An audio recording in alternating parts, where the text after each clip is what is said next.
Hello दोस्तों, आप सभी का स्वागत है आपके अपने चैनल जॉब जॉय में। तो दोस्तों, जैसा कि आप सभी को पता है, एसएससी सीजीएल 2024 की जो भर्ती है उस पे कोर्ट केस हो चुका है। और दोस्तों, कोर्ट केस दो जगह पे यहाँ पे हुआ है, एक तो हाई कोर्ट में, दूसरा कैट कोर्ट में। तो दोनों जगह कोर्ट केस हो चुका है। अब दोस्तों, इसकी लिस्टिंग जो है 8 जनवरी से यहाँ पे स्टार्ट हो जाएंगी। अब दोस्तों, इसकी हियरिंग कब होगी ये अभी तक यहाँ पे तय नहीं हो पाया है। अब दोस्तों, कोर्ट केस का क्या रिजल्ट हो सकता है, क्या रिवाइज रिजल्ट यहाँ पे आ सकता है और क्या मीन्स यहाँ पे पोस्टपोन हो सकता है। तो दोस्तों, आपके इन सभी सवालों के जवाब आपको इस वीडियो के माध्यम से मिलने वाले हैं। तो पूरी जानकारी के लिए वीडियो को अंत तक जरूर देखें। और अगर इससे पहले आप हमारे चैनल पर पहली बार विजिट कर रहे हो तो सभी सरकारी भर्तियों की लेटेस्ट और ऑथेंटिक अपडेट्स पाने के लिए हमारे चैनल को जरूर सब्सक्राइब करें, साथ ही बेल आइकन को भी प्रेस कर लें, जिससे कि आने वाली वीडियोस की नोटिफिकेशन आपको समय पर मिलती रहे। तो दोस्तों, जैसा कि आप सभी को पता है, एसएससी सीजीएल भर्ती 2024 टियर 1 का रिजल्ट जब आया था, काफ़ी ज़्यादा संदेह के घेरे में ये रिजल्ट था।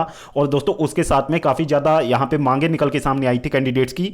तो दोस्तों, वेटिंग लिस्ट भी उसमें शामिल था, फिर नॉर्मलाइजेशन भी उसमें शामिल था।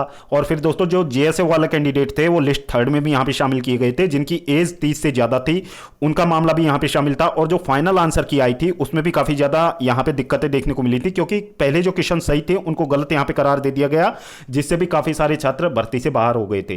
तो दोस्तों, इसके रिगार्डिंग कैंडिडेट्स ने काफ़ी ज़्यादा यहाँ पे ट्विटर कैंपेन भी किए और एसएससी तक अपनी बातें भी यहाँ पे पहुंचाने का प्रयास किया, लेकिन एसएससी ने उनकी एक भी नहीं सुनी। उसके बाद में दोस्तों, कोर्ट केस करने के अलावा कैंडिडेट्स के पास कोई चारा भी नहीं था। अब दोस्तों, कोर्ट केस की बात ऐसी है, कोर्ट केस एसएससी के लिए कोई नई बात नहीं है, क्योंकि एसएससी की रियरली कोई ऐसी भर्ती होगी जिसमें एसएससी के अगेंस्ट कोर्ट केस नहीं हुआ हो। क्योंकि दोस्तों, 2014 के बाद तो एसएससी के ऊपर कोर्ट केस की संख्या लगभग हर भर्ती में आपको देखने को मिली है। और दोस्तों, शायद ही कोई ऐसी भर्ती रही हो जो बिना कोर्ट केस के यहाँ पे संपन्न हुई हो। तो दोस्तों, 2014 में तो क्या हुआ था कि गवर्नमेंट के प्रेशर से भी एग्जाम यहाँ पे कैंसिल करवाना पड़ गया था एसएससी को। लेकिन दोस्तों, उसके बाद में एसएससी ने भले ही कितने ही बड़े लेवल पे यहाँ पे चीटिंग कर ली हो, लेकिन एसएससी ने कभी भी कोर्ट केस में अपने घुटने नीचे के कोर्ट केस कभी एसएससी हारा नहीं है। ये अभी तक का ट्रैक रिकॉर्ड एसएससी का देखने को मिला है। और दोस्तों, कैंडिडेट्स को यहां पे हार का सामना करना पड़ा है हर बार, भले ही वो कितने ही सही हो और एसएससी भले ही कितनी करप्ट हो। तो यहां पे जो सीधा सीधा इफेक्ट पड़ा है कैंडिडेट के फ्यूचर पे पड़ा है, बाकी एसएससी को इससे कोई फर्क नहीं पड़ा है। अब दोस्तों, इस बार के कोर्ट केस में क्या यहां पे हो सकता है, क्योंकि यहां पे इस बार स्टूडेंट्स का पक्ष यहां पे बहुत मजबूत बताया जा रहा है, क्योंकि बहुत सारे प्रत्यक्ष रूप में प्रमाण यहां पे कैंडिडेट के पास हैं। तो दोस्तों, पहली बात तो भारतीय न्याय व्यवस्था की एक खासियत यह है कि आपके पास भले ही कितने ही प्रत्यक्ष में प्रमाण हो, आपके पास भले ही कितने ही सबूत हो, कितनी कॉल रिकॉर्डिंग्स हो, आपके पास भले ही कितने ही यहाँ पे लिखित में प्रमाण हो, लेकिन दोस्तों, सब कुछ डिपेंड करता है, क्योंकि बहुत सारे केस आते हैं कोर्ट में। तो दोस्तों, कोर्ट के किसी भी केस में आप ये देखते हैं कि जो एक अच्छा वकील होता है वो 5 से 10 मिनट का समय हमेशा कोर्ट केस में हर पक्ष को मिलता है अपनी बातें जज के सामने रखने का। अब दोस्तों, जितना बड़ा मामला एसएससी का है उसको 5 से 10 मिनट में केवल एक पूर्णतया एक प्रभावी अधिवक्ताई जज के सामने रख सकता है। और दोस्तों, यह जरूरी भी होता है, क्योंकि यदि आप अपने मुद्दे को यदि प्रभावी ढंग से जज के सामने नहीं रख पाते हैं तो भले ही आपके पास कितने ही सबूत हो, आपका केस हमेशा कमजोर रहेगा। लेकिन यदि आपके पास सबूतों की भी कमी हो, यदि आपने अपना मुद्दा जज के सामने वहां पे बहुत मजबूत तरीके से रखा है, तो दोस्तों, बहुत ज्यादा पॉसिबिलिटीज हैं कि केस आपके पक्ष में होने की पूरी संभावना होती है। अब दोस्तों, ये सब कुछ यहां पे डिपेंड करता है जो वकील यहां पे हायर किए गए हैं कैंडिडेट्स के द्वारा, कि यहां पे वो अपना मुद्दा किस तरीके से कोर्ट के सामने रखते हैं।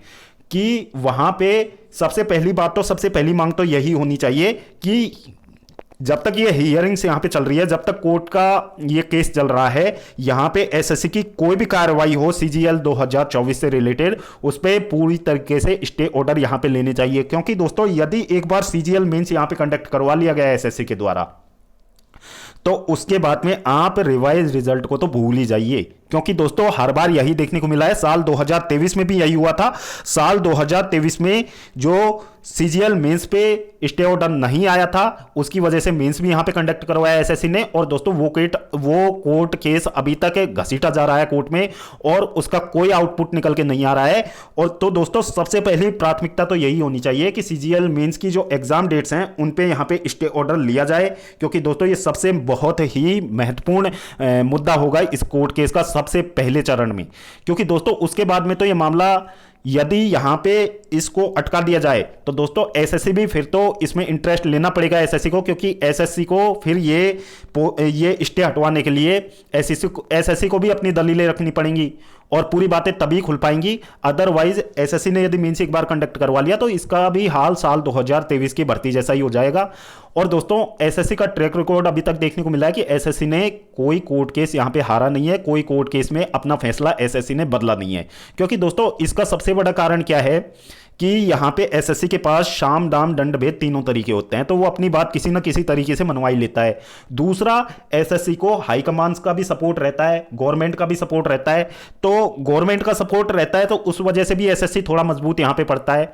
लेकिन दोस्तों एक मजबूत वकील, एक मजबूत अधिवक्ता आपकी बात को किस तरीके से यहां पे कोर्ट में पेश करता है वो भी बहुत महत्वपूर्ण चीज हो जाती है किसी भी कोर्ट केस में।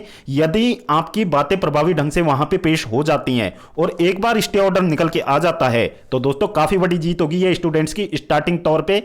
और दोस्तों ये बहुत ज्यादा जरूरी है। और बाकी अभी तक एसएससी सीजीएल 2024 का जो मेंस एग्जाम है उसके पोस्टपोन होने की कोई भी आधिकारिक पुष्टि नहीं की गई है, कोई भी ऐसी न्यूज भी नहीं निकल के आ रही है। और करंट सिचुएशन को देखते हुए तो ऐसा बिल्कुल लग भी नहीं रहा है कि सीजीएल मेंस यहां पे पोस्टपोन होगा। तो दोस्तों जो भी कैंडिडेट सीजीएल टीयर 1 को क्लियर कर चुके हैं वो अपनी मेंस की तैयारी को लगातार जारी रखें, क्योंकि बहुत ही कम समय बचा हुआ है एसएससी सीजीएल मेंस होने में। तो आप ये तय मान के चलिए कि सीजीएल मेंस आपका तय तारीख पे ही होगा।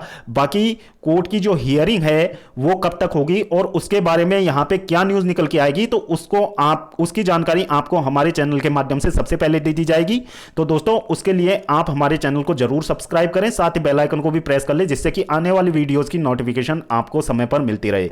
तो दोस्तों यही थी इस भर्ती में जो अभी तक की न्यूज निकल के सामने आ रही थी। तो दोस्तों मिलते हैं अगली अपडेट के साथ, तब तक के लिए स्वस्थ रहें, तंदुरुस्त रहें और अपनी फ्यूचर एग्जाम्स की प्रिपरेशंस को जारी रखें।